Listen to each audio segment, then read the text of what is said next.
খালিদ বিন ওয়ালিদ রাদিয়াল্লাহু তাআলা আনহু-এর ইসলাম গ্রহণ। হুদায়বিয়ার চুক্তি স্বাক্ষরিত হয় 628 খ্রিস্টাব্দের এপ্রিল মাসের প্রথম দিকে, 6 হিজরির জিলকদ মাসের শেষে। মধ্যপ্রাচ্যে মক্কার উদ্দেশ্যে যাত্রা শুরুর প্রাক্কালে রাসূলুল্লাহ সাল্লাল্লাহু আলাইহি ওয়াসাল্লামের মনে এই ধরনের চুক্তি স্বাক্ষরের কোনো অভিপ্রায় ছিল না। তার উদ্দেশ্য ছিল এবং সঙ্গে ছিল 1400 মুসলিম ও বহু সংখ্যক কুরবানিযোগ্য পশু। রাসূলুল্লাহ সাল্লাল্লাহু আলাইহি সাল্লামের মক্কা অভিমুখী যাত্রার খবর পেয়ে কুরাইশগণ ভীতসন্ত্রস্ত হয়ে পড়ে এই ভেবে যে মুসলিম বাহিনী তাদেরকে তাদের নিজ শহরে যুদ্ধের মাধ্যমে পদানত করার জন্য অগ্রসর হচ্ছে। কেননা খন্দকের যুদ্ধের পর মুসলিম বাহিনী কিছুটা সুবিধাজনক অবস্থানে ছিল। কুরাইশগণ মক্কা ত্যাগ করে পার্শ্ববর্তী এলাকায় একত্রিত হয়ে ক্যাম্প স্থাপন করল এবং সেখান হতে মদিনার রাস্তায় মুসলিম বাহিনীকে বাধা দেওয়ার জন্য খালিদ রাদিয়াল্লাহু তাআলা আনহু-এর নেতৃত্বে 300 অশ্বারোহীর একটি বাহিনী প্রেরণ করে। মাত্র 300 অশ্বারোহী নিয়ে কিভাবে বিরাট মুসলিম বাহিনীকে প্রতিরোধ করা সম্ভব তা খালিদের বোধগম্য হচ্ছিল না। তাই তিনি মুসলিম বাহিনীর অগ্রযাত্রা বিলম্বিত করার যথাসম্ভব প্রচেষ্টা নেয়ার সিদ্ধান্ত নেয়। তিনি উসফান হতে 15 মাইল দূরের পার্বত্য এলাকা কুরা উল গামিমে পৌঁছে একটি পথের উপর প্রতিরোধ অবস্থান গ্রহণ করেন। এই গিরিপথটির মধ্য দিয়েই মদিনাগামী সড়কটি অতিক্রম করেছে।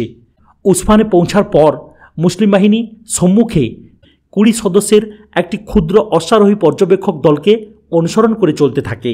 এই পর্যবেক্ষণকারী দলটি কুরাউল গামিমে খালিদের সম্মুখীন হয় এবং রাসূলুল্লাহ সাল্লাল্লাহু আলাইহি ওয়াসাল্লামকে তাঁর অবস্থান ও শক্তি সম্পর্কে অবহিত করে।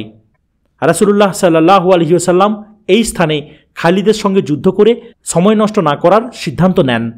তিনি যে কোনোভাবেই হোক রক্তপাত এড়ানোর জন্য সচেষ্ট ছিলেন, কেননা এ দফায় তাঁর উদ্দেশ্য ছিল পবিত্র হজ পালন করা, যুদ্ধ করা নয়। তিনি অগ্রবর্তী পর্যবেক্ষণকারী দলটিকে হুকুম দিলেন খালিদকে ব্যস্ত রাখার জন্য এবং নিজে প্রধান বাহিনী নিয়ে ডান দিক দিয়ে দুর্গম পাহাড়ি এলাকায় স্বল্প ব্যবহৃত পথ ধরে সামনে অগ্রসর হলেন। উপকূলের অদূরবর্তী যে পথটি দিয়ে মুসলিম বাহিনী অগ্রসর হয়েছিল তার নাম সানিয়াত উল মারার। পাহাড়ি এলাকা দিয়ে এই অগ্রযাত্রাটি খালিদের অবস্থানকে সফলভাবে এড়ানো সম্ভব হয়েছিল। মুসলিম বাহিনী পার্শ্ববর্তী এলাকা দিয়ে অতিক্রমকালে পথের উড়ন্ত ধুলাবালি দেখে খালিদ গোটা ব্যাপারটি উপলব্ধি করতে পারেন এবং দ্রুত অবস্থান প্রত্যাহার করে মক্কায় চলে যান। মুসলিম বাহিনী মক্কার 13 মাইল পশ্চিমে হুদাইবিয়ায় না পৌঁছা পর্যন্ত অগ্রযাত্রা অব্যাহত রাখে এবং সেখানে পৌঁছে ক্যাম্প স্থাপন করে। রাসূলুল্লাহ সাল্লাল্লাহু আলাইহি ওয়াসাল্লামের রক্তপাত এড়ানোর একান্ত ইচ্ছা সত্ত্বেও হুদাইবিয়ায় একটি যুদ্ধ অত্যাসন্ন হয়ে পড়ে। প্রাণনাশ ছাড়াই কিছু খণ্ডযুদ্ধ সংঘটিত হয়। কয়েকদিন পর কুরাইশগণ উপলব্ধি করতে সক্ষম হয় যে মুসলিমগণ যুদ্ধ নয় বরং হজ করতে এসেছে। তারপর দুদলের মধ্যে দূতের মাধ্যমে বাক্য বিনিময় হয় এবং শেষ পর্যন্ত একটি চুক্তি স্বাক্ষরিত হয় যা হুদাইবিয়ার সন্ধি নামে পরিচিত। চুক্তিটিতে মুসলিম পক্ষে স্বাক্ষর করেন রাসূলুল্লাহ সাল্লাল্লাহু আলাইহি ওয়াসাল্লাম এবং কুরাইশদের পক্ষে সুহাইল বিন আমর। চুক্তির শর্তাবলী ছিল নিম্নরূপ: ক, পরবর্তী 10 বছর কুরাইশ ও মুসলিমদের মধ্যে কোনো প্রকার যুদ্ধ বা সামরিক সংঘাত অনুষ্ঠিত হবে না। খ, মুসলিমগণকে আগামী বছর হজ করার অনুমতি দেয়া হবে এবং তারা মক্কায় 3 দিন অবস্থান করতে পারবে। গ, কুরাইশদের যে কোনো দলত্যাগকারী সদস্যকে মুসলিমগণ ফেরত দিবে, কিন্তু কুরাইশদের সঙ্গে যোগদানকারী কোনো মুসলিমকে তারা ফেরত দিবে না। ঘ, অন্য গোত্রগুলোও এই শর্তের আওতায় যে কোনো পক্ষে যোগদান করতে পারবে। মুসলিমদের মধ্য থেকে কেউ কেউ দলত্যাগকারী সংক্রান্ত শর্তটি নিয়ে দ্বিমত পোষণ করে। বিশেষ করে হযরত উমর রাদিয়াল্লাহু তাআলা আনহু উক্ত শর্তটির কঠোর বিরোধিতা করেন, কিন্তু রাসূলুল্লাহ সাল্লাল্লাহু আলাইহি ওয়াসাল্লাম কারো আপত্তিতে কর্ণপাত করেন না। চুক্তিটিতে মুসলিমদের জন্য কিছু দীর্ঘমেয়াদী সুবিধার সম্ভাবনা নিহিত ছিল যা তাৎক্ষণিকভাবে অনেকেই উপলব্ধ করতে পারেনি। এই চুক্তির শর্ত নির্ধারণের মধ্য দিয়ে মুসলিমদের যে মহানুভবতার প্রকাশ ঘটে তা আরব গোত্রগুলোর মধ্যে একটা মনস্তাত্ত্বিক প্রভাব বিস্তারে সক্ষম হয়। এতে আরও প্রতীয়মান হয় যে মুসলিমগণ অবিশ্বাসীদের সঙ্গে আচরণে কত আত্মবিশ্বাসী। দলত্যাগী মুসলিমদেরকে ফেরত না দেওয়ার শর্তের ফলে মক্কায় শত্রুদের মধ্যে অবস্থানকারী মুসলিমগণ অনুসন্ধানকারীর ভূমিকা পালনে সক্ষম হয় এবং তারা তাদের আচরণের দ্বারা মক্কার অধিবাসীদেরকে নানাভাবে প্রভাবিত করে। কুরাইশদের মাঝে তাদের অবস্থান প্রকৃত অর্থে মুসলিমদের জন্য একটি শক্তির উৎসে পরিণত হয়। রাসূলুল্লাহ সাল্লাল্লাহু আলাইহি ওয়াসাল্লাম বলেন, যখন কেউ আমাদের দলে যোগদান করতে চায়, আল্লাহই তার উপায় ঠিক করে দেবেন। চুক্তির শেষ শর্তটি মোতাবেক মক্কা ও তার আশেপাশে বসবাসকারী দুটি গোত্র দুই পক্ষে যোগদান করে। খোজা গোত্র যোগদান করে মুসলিমদের সঙ্গে এবং বনী বকর কুরাইশদের সঙ্গে। এই গোত্র দুটি অজ্ঞাতকাল ধরে পারস্পরিক শত্রুতায় লিপ্ত ছিল।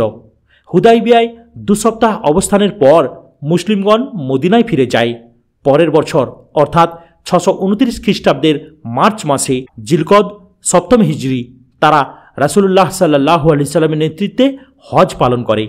এই সময় কুরাইশগণ 3 দিনের জন্য মক্কা ত্যাগ করে আশেপাশের এলাকায় চলে যায় এবং মুসলিমগণ মদিনার উদ্দেশ্যে মক্কা ত্যাগ না করা পর্যন্ত তথায় অবস্থান করে।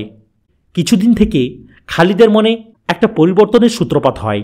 প্রাথমিকভাবে তিনি সামরিক বিষয়াদি পর্যালোচনা করতে থাকেন। আপন সামরিক দক্ষতা ও পরাক্রম সম্পর্কে সচেতন খালিদ মনে করেন বিজয়ের গৌরব তার একান্ত প্রাপ্য, কিন্তু কেন যেন বিজয় তাকে এড়িয়ে চলছে।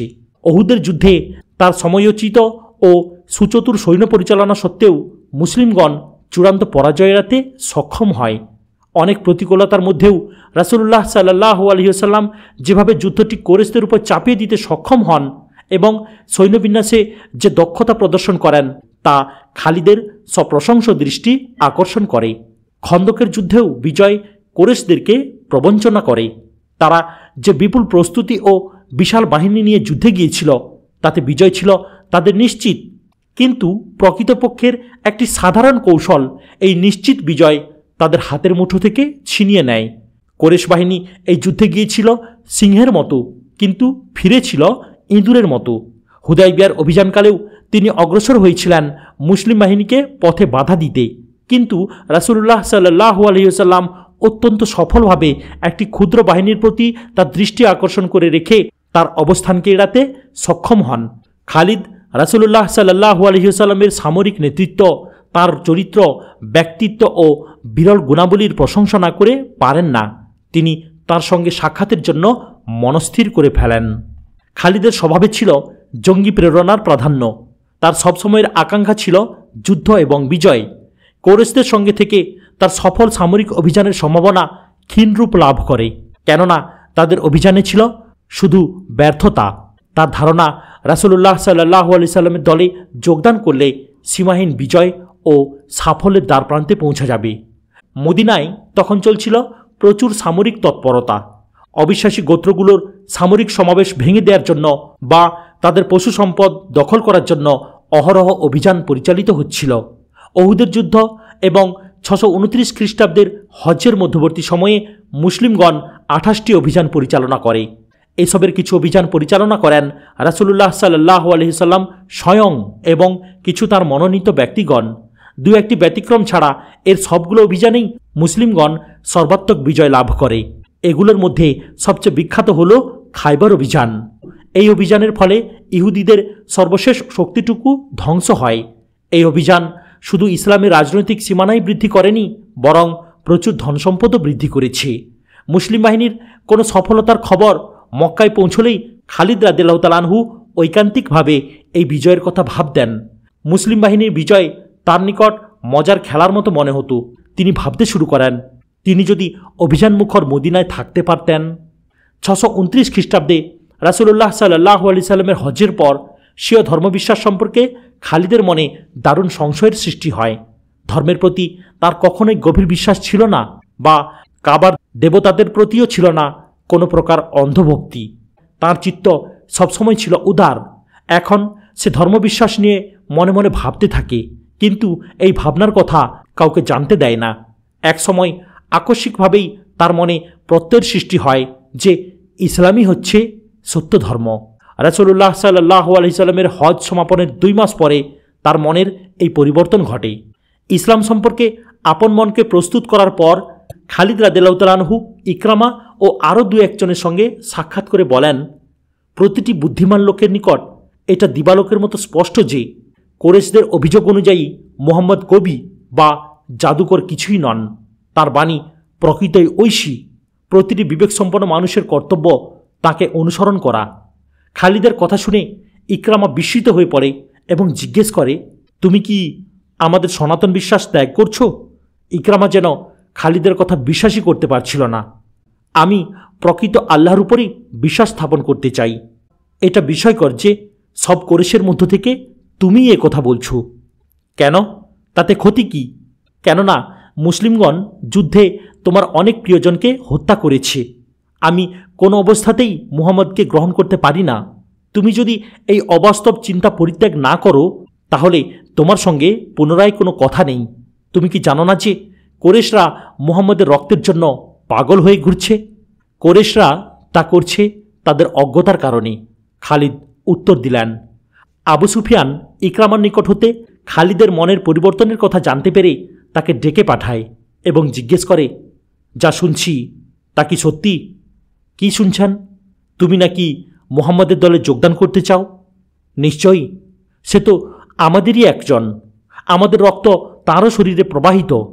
আবু সুফিয়ান প্রচণ্ড কোপে উন্মত্ত হয়ে খালিদকে ভয়ঙ্কর পরিণতির কথা স্মরণ করিয়ে দেয়। কিন্তু ইকরামা তাকে নিবৃত্ত করে বলে, হে আবু সুফিয়ান, শান্ত হন। আপনার ক্রোধ আপনাকেও মুহাম্মদের পথে ঠেলে দিতে পারে।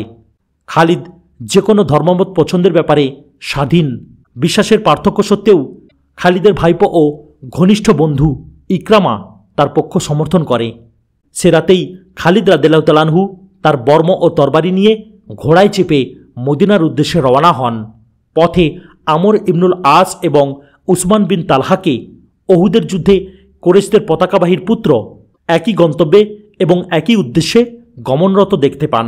তারা একে অপরের উদ্দেশ্যের কথা জানতে পেরে বিস্মিত হয়ে পড়েন, কেননা তারা একে অপরকে ইসলামের ঘোর শত্রু মনে করতেন। রাসূলুল্লাহ সাল্লাল্লাহু আলাইহি সাল্লামের সাক্ষাৎ প্রার্থী এই তিন ব্যক্তি 31শে মে 629 খ্রিস্টাব্দে অর্থাৎ 3রা সফর 8ই হিজরি মদিনা পৌঁছে তার গৃহে গমন করেন। খালিদই প্রথম রাসূলুল্লাহ সাল্লাল্লাহু আলাইহি সাল্লামের সামনে উপস্থিত হয়ে নিজেকে শান্তির ছায়াতলে সমর্পণ করেন। আমর এবং উসমান তাকে অনুসরণ করেন। তিনজনকেই রাসূলুল্লাহ সাল্লাল্লাহু আলাইহি ওয়াসাল্লাম অত্যন্ত আন্তরিকতার সাথে স্বাগতম জানান এবং তাদের অতীত কৃতকর্মকে ক্ষমা করে দেন, যাতে তারা জীবনের নতুন অধ্যায় শুরু করতে পারেন। খালিদ রাদিয়াল্লাহু তাআলা আনহু এবং আমর ইবনুল আস রাদিয়াল্লাহু তাআলা আনহু ছিলেন সে সময়ের সবচেয়ে উত্তম সামরিক ব্যক্তিত্ব এবং তাদের হাতেই ইসলামের বিজয় পতাকা পরবর্তী দশকগুলোতে দিকে দিকে ছড়িয়ে পড়েছিল। খালিদের বয়স 43। জীবনের মধ্য গগনে মদিনায় আসতে পেরে তিনি খুব আনন্দ বোধ করলেন। তিনি পুরনো বন্ধুদের সঙ্গে সাক্ষাৎ করেন এবং সবাই তাকে অত্যন্ত আন্তরিকতার সাথে স্বাগতম জানান। সকলেই পূর্বের শত্রুতা ভুলে যান। মদিনায় সকলের মধ্যেই তখন নতুন প্রেরণা, অগ্রযাত্রার প্রেরণা। এখানকার কর্মচাঞ্চল্য, উদ্যম ও নতুন প্রেরণা খালিদ রাদিয়াল্লাহু তাআলা আনহুর অন্তরকে স্পর্শ করে। তিনি নতুন পরিবেশে, নতুন বিশ্বাসের মুক্ত বাতাসে শান্তির নিঃশ্বাস ফেলেন। খালিদ রাদিয়াল্লাহু তাআলা আনহু ওমর রাদিয়াল্লাহু তাআলা আনহুর সঙ্গে সাক্ষাৎ করেন এবং পুনরায় একে অপরের বন্ধুত্ব লাভ করেন। অবচেতনভাবে তাদের অন্তরের নিভৃত কোণে পুরাতন প্রতিদ্বন্দ্বিতার অতি ক্ষীণতম একটু রেশ থেকে যায়, যদিও এটা কারোর মনে সুচিন্তিত বা উদ্দেশ্য প্রণোদিতভাবে স্থান পায়নি। খালিদ রাদিয়াল্লাহু তাআলা আনহু উপলব্ধি করতে পারেন যে তুলনামূলক বিচারে উমরের চেয়ে তিনি কিছুটা নাজুক অবস্থায় আছেন, কেননা তিনি একজন নতুন মুসলিম আর উমর রাদিয়াল্লাহু তাআলা আনহু হচ্ছেন একজন হিজরতকারী, যিনি মক্কায় ঘরবাড়ি সবকিছু ছেড়ে রাসূলুল্লাহ সাল্লাল্লাহু আলাইহি সাল্লামের অনুগামী হয়েছেন। তদুপরি ওমর রাদিয়াল্লাহু তাআলা আনহু ইসলাম গ্রহণকারীদের মধ্যে 40তম ব্যক্তি। মক্কায় অবস্থানকালে ওমর রাদিয়াল্লাহু তাআলা আনহু হয়তো তার এই অবস্থানের জন্য তেমন গৌরবের অধিকারী ছিলেন না, যেহেতু সেখানে মুসলিমের সংখ্যা ছিল স্বল্প। কিন্তু আজ মদিনায় হাজার হাজার মুসলিমের মাঝে 40তম ব্যক্তিটি নিঃসন্দেহে বিশেষ মর্যাদার অধিকারী। খালিদ রাদিয়াল্লাহু তাআলা আনহুকে আজ শুধু একজন সমকক্ষ ব্যক্তির সঙ্গেই নয়, বরং ইসলামের 40তম ব্যক্তির সঙ্গে প্রতিদ্বন্দ্বিতা করতে হচ্ছে। খালিদ রাদিয়াল্লাহু তাআলা আনহু ঘন ঘন রাসূলুল্লাহ সাল্লাল্লাহু আলাইহি সাল্লামের সঙ্গে সাক্ষাৎ করতে থাকেন। তিনি ঘণ্টার পর ঘণ্টা ধরে রাসূলুল্লাহ সাল্লাল্লাহু আলাইহি সাল্লামের বাণী শুনতেন। তিনি আল্লাহর বাণীবাহক মুহাম্মদ সাল্লাল্লাহু আলাইহি সাল্লামের প্রজ্ঞা ও সত্যের সুধা পানে মগ্ন হয়ে পড়েন। একদিন খালিদ রাদিয়াল্লাহু তাআলা আনহু ও ফজল বিন আব্বাস, রাসূলুল্লাহ সাল্লাল্লাহু আলাইহি সাল্লামের চাচাতো ভাই, রাসূলুল্লাহ সাল্লাল্লাহু আলাইহি সাল্লামের স্ত্রী মাইমুনার বাড়িতে তাঁর সঙ্গে সাক্ষাৎ করেন। মাইমুনা ছিলেন খালিদের খালা। সে সময়ই রাসূলুল্লাহ সাল্লাল্লাহু আলাইহি সাল্লামের একজন বেদুইন বন্ধু উপঢৌকন স্বরূপ তার নিকট কিছু রান্না করা খাবার পাঠায়। প্রথমাভিক তিনি মেহমানদেরকেও তার সঙ্গে খাবার অনুরোধ করেন। মাটিতে একটি কাপড় বিছিয়ে তার চারদিকে মেহমানসহ রাসূলুল্লাহ সাল্লাল্লাহু আলাইহি সাল্লাম ও তাঁর স্ত্রী গোল হয়ে বসেন। রাসূলুল্লাহ সাল্লাল্লাহু আলাইহি সাল্লাম খাবারের দিকে হাত বাড়াতে গেলে মাইমুনা জিজ্ঞেস করেন, হে আল্লাহর রাসূল, আপনি কি জানেন এই খাবারটি কি? না, এটা একটা ঝলসানো গিরগিটি। রাসূলুল্লাহ সাল্লাল্লাহু আলাইহি সাল্লাম হাত সংকুচিত করে বলেন, এই খাবার আমি খাবো না। খালিদ রাদিয়াল্লাহু তাআলা আনহু জিজ্ঞেস করেন, হে আল্লাহর রাসূল, এই খাবার কি নিষিদ্ধ? না। আমরা কি খেতে পারি? হ্যাঁ, তোমরা খেতে পারো। মাইমুনাও খাবার হতে বিরত থাকেন, কিন্তু খালিদ রাদিয়াল্লাহু তাআলা আনহু ও ফজল পরিপূর্ণ তৃপ্তি সহকারে আহার করেন। ঝলসানো গিরগিটি ছিল মরুবাসী আরবদের খুব প্রিয় খাবার। খালিদেরও ছিল এটা অত্যন্ত প্রিয়। খালিদ রাদিয়াল্লাহু তাআলা আনহুর সোর্ড অব আল্লাহ অর্থাৎ সাইফুল্লাহ উপাধি লাভ। নতুন বিশ্বাস ইসলামের জন্য যোদ্ধা ও কমান্ডার হিসেবে খালিদ রাদিয়াল্লাহু তাআলা আনহু কী করতে পারেন তা প্রদর্শনের সুযোগ এলো তার মদিনা আগমনের 3 মাস পর। বুসরার গাসান গোত্রের প্রধানের নিকট ইসলাম গ্রহণের দাওয়াত জানিয়ে রাসূলুল্লাহ সাল্লাল্লাহু আলাইহি সাল্লাম একটি পত্র লিখেছিলেন। উক্ত পত্রবাহী দূত মুতা অতিক্রমকালে স্থানীয় গাসান প্রধান সুরাহনিল বিন আমর তাকে বাধা দেয় ও হত্যা করে। আরবদের দৃষ্টিতে এটা ছিল একটি জঘন্যতম অপরাধ, কেননা সে সময়ে কূটনৈতিক দূতকেই, সে যত শত্রুভাবাপন্ন শক্তির প্রতিনিধিই হোক না কেন, সকল আক্রমণের ঊর্ধ্বে স্থান দেয়া হতো। এই খবরটি মদিনায় অগ্নিস্ফুলিঙ্গের মতো ছড়িয়ে পড়ে। গাসানদের উচিত সাজা দেওয়ার জন্য দ্রুত একটি অভিযানের প্রস্তুতি নেওয়া হয়। রাসূলুল্লাহ সাল্লাল্লাহু আলাইহি ওয়াসাল্লাম জায়েদ বিন হারিসাকে উক্ত অভিযানের কমান্ডার নিযুক্ত করেন। জায়েদ যুদ্ধে শাহাদত বরণ করলে জাফর বিন আবু তালিব নেতৃত্ব গ্রহণ করবেন এবং জাফরও শহীদ হলে কমান্ড যাবে আবদুল্লাহ ইবনে রাওয়াহার হাতে। এই 3 জনের উপর নেতৃত্বের ধারাবাহিক দায়িত্ব অর্পণের পর রাসূলুল্লাহ সাল্লাল্লাহু আলাইহি সাল্লাম বলেন, যুদ্ধে এই 3 জনের সকলেই শহীদ হলে সৈনিকগণই তাদের মধ্য থেকে পরবর্তী কমান্ডার নির্বাচন করবে। 3000 যোদ্ধার সমন্বয়ে মুসলিম বাহিনী গঠিত হয়, যার মধ্যে খালিদ রাদিয়াল্লাহু তাআলা আনহু ছিলেন একজন সাধারণ সৈনিক। রাসূলুল্লাহ সাল্লাল্লাহু আলাইহি সাল্লাম মুসলিম দূতের হত্যাকারীকে খুঁজে বের করে তাকে হত্যা করার ও মুতার জনগণের নিকট ইসলামের দাওয়াত পৌঁছানোর দায়িত্ব জায়েদের উপর ন্যস্ত করেন এবং তিনি তাদের আশ্বাস দেন যে মুতার জনগণ ইসলাম গ্রহণ করলে তাদের কোনো ক্ষতি করা হবে না। অভিযানে যাত্রার প্রাক্কালে শত্রু সৈন্যের শক্তি সম্পর্কে মুসলিম বাহিনীর নিশ্চিত কোনো ধারণা ছিল না। মদিনা হতে যাত্রার প্রাক্কালে মুসলিম বাহিনীর মনোবল ছিল অত্যন্ত উঁচু। মান নামক স্থানে পৌঁছার পর প্রথম খবর এলো যে পূর্ব রোমের সম্রাট হেরাক্লিয়াস 1 লাখ রোমান সৈন্য নিয়ে জর্ডানে উপস্থিত এবং তার সঙ্গে যোগদান করেছে গাসানের 1 লাখ আরব খ্রিস্টান। মুসলিম বাহিনী তাদের পরবর্তী কার্যক্রম নিয়ে বাকবিতণ্ডার মধ্য দিয়ে জাপানে 2 দিন অবস্থান করে। তাদের মধ্যে কিছুটা দ্বিধাদ্বন্দ্ব ও ভীতি দেখা দেয়। অনেকে শত্রু সৈন্যের বিশালতা সম্পর্কে রাসূলুল্লাহ সাল্লাল্লাহু আলাইহি সাল্লামকে অবহিত করার পরামর্শ দেয়, যাতে তিনি পরবর্তী সিদ্ধান্ত দিতে পারেন। কিন্তু আবদুল্লাহ বিন রাওয়াহা ধারাবাহিক নেতৃত্বের তৃতীয় ব্যক্তি এই পরামর্শ পালনে অস্বীকৃতি জ্ঞাপন করেন, কারণ এতে অহেতুক বিলম্ব হবে এবং এর ফলে এমন ধারণার সৃষ্টি হবে যে মুসলিমগণ ভীত। তিনি পবিত্র কুরআনের কয়েকটি আয়াত পাঠ করে সৈনিক দলের মনোবল বৃদ্ধি করে সৈনিকদের মনোবল বৃদ্ধির লক্ষ্যে আবেগময় বক্তৃতা দান করেন। তিনি বক্তৃতার সমাপ্তি টানেন এভাবে: সৈনিক যুদ্ধ করে বিশ্বাসের বলে, সংখ্যা বা অস্ত্র দিয়ে নয়। যুদ্ধের মধ্য দিয়ে আমরা বিজয় অথবা শাহাদাত এ দুটোর যে কোনো একটি স্থায়ী লক্ষ্য অর্জন করতে পারি। এই বক্তৃতা শুনে মুসলিম বাহিনীর সকলের মনের সকল দ্বিধাদ্বন্দ্বের অবসান হয় এবং তারা দ্রুত সিরিয়ার উদ্দেশ্যে অভিযান শুরু করে। মুসলিম বাহিনী বর্তমান জর্ডানের পশ্চিমে বলকা জেলার সীমান্ত বরাবর পৌঁছে আরব খ্রিস্টানদের বিশাল বাহিনীর সম্মুখীন হয়। স্থানটি যুদ্ধের জন্য উপযুক্ত বিবেচিত না হওয়ায় মুসলিম কমান্ডারগণ তাদের বাহিনীকে প্রত্যাহার করে মুতায় নেন। আরব খ্রিস্টানগণ মুসলিম বাহিনীকে অনুসরণ করে এবং দুই বাহিনী মুতার মুখোমুখি হয়। উভয় পক্ষই যুদ্ধ চালিয়ে যাওয়ার সিদ্ধান্ত নেয়। সময়টি ছিল 629 খ্রিস্টাব্দের সেপ্টেম্বর মাসের দ্বিতীয় সপ্তাহ, অর্থাৎ 8ই হিজরির জমাদিউল আউয়াল মাসের তৃতীয় সপ্তাহ। জায়েদ সাধারণ ভঙ্গিতে মধ্যবর্তী অবস্থান থেকে দুবাহু বিস্তার করে সৈন্য সমাবেশ করেন। বাহিনীর দক্ষিণ বাহুর নেতৃত্বে ছিলেন কুতাইবা বিন কাতাদা এবং বাম বাহুর নেতৃত্বে উবাইয়া ইবনে মালিক। জায়েদ স্বয়ং ছিলেন মধ্যবর্তী অবস্থানের নেতৃত্বে এবং খালিদও ছিলেন এখানেই। যুদ্ধক্ষেত্রটি বর্তমান মুতা গ্রাম হতে পূর্ব দিকে 1 মাইল বিস্তৃত। সামান্য উঁচু নিচু ছাড়া জায়গাটি ছিল সমতল। মুসলিম বাহিনী উত্তরমুখী হয়ে আরব খ্রিস্টানদের মোকাবিলা করেছিল। তাদের পিছনে ছিল হালকা উঁচু পর্বত শ্রেণী। খ্রিস্টান বাহিনীর নেতা মালিক বিন জাফিলা তার বাহিনীকে অনেকগুলো সারিতে সাজিয়ে মুসলিমদের মোকাবিলা করে। অনেক ঐতিহাসিক তাদের সংখ্যা নির্ধারণ করেছেন 1 লাখ, অনেকে মনে করেন 2 লাখ। এই হিসাব কোনোটাই ঠিক নয়। শত্রু সংখ্যা ছিল সম্ভবত 10 থেকে 15 হাজারের মধ্যে। এই যুদ্ধে মুসলিমগণ বিজয় অর্জনে ব্যর্থ হয়। তাই অনুমান করা যায় যে শত্রু সৈন্য সংখ্যা শুধু দ্বিগুণ হলেও মুসলিম বাহিনী তাদেরকে ঘায়েল করতে সক্ষম হতো।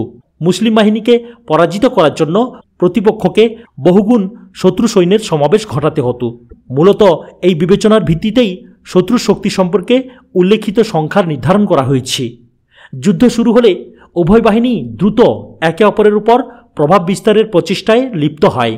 যুদ্ধটি পরিচালিত হচ্ছিল সামরিক দক্ষতার পরিবর্তে সাহস ও শক্তির দ্বারা।